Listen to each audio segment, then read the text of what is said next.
Hello বন্ধুরা, good morning. সবাই কেমন আছো? আমি খুব ভালো আছি। এই দুপুরবেলা চলে এসেছি ছাদে। দেখতে পাচ্ছ আকাশটা কি সুন্দর না? আর এই যে আমি সব থেকে আমাদের বাড়ির শান্তির জায়গায় চলে এসেছি, সেটা হচ্ছে আমাদের ঠাকুরঘর। আমি ভাবলাম চলো আজকে আমাদের ঠাকুরঘরটাই তোমাদেরকে ঘুরিয়ে দেখাই। আর এই যে হচ্ছে আমাদের রাধা গোবিন্দ, আমাদের রাধা মাধবকে তোমাদের কেমন লাগলো অবশ্যই কমেন্ট করে জানিও।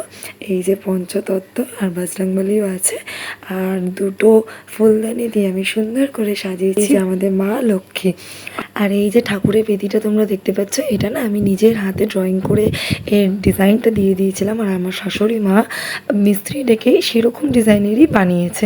তো কেমন হয়েছে অবশ্যই জানিও। আর এই যে আমাদের পুরো ঠাকুর ঘরটা, এরকম ফুলগুলো আমি চারদিকে ঝুলিয়েছি সুন্দর সাজানোর জন্য। আর এই দোলনাটা হচ্ছে আমার মামামে। আর এই বাসন কোসনগুলো দেখছো, এগুলো কিন্তু সব ঠাকুরের যখন ভোগ দেওয়া হয় তখন এগুলোতে রান্না হয়। আর এই যে আলপনাটা, এটা আমি নিজের হাতে এঁকেছিলাম। তো এখন একটু রঙটা মাঝখানে খারাপ হয়ে গেছে, মাঝখানে সো এটা আবার ঠিক করতে হবে। আলপনাটা কেমন হয়েছে অবশ্যই তোমরা জানিও।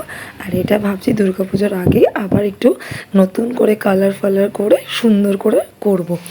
আর আমাদের ঠাকুর মন্দিরটা তোমাদের কেমন লাগলো অবশ্যই জানিও, করতে ভুলো না।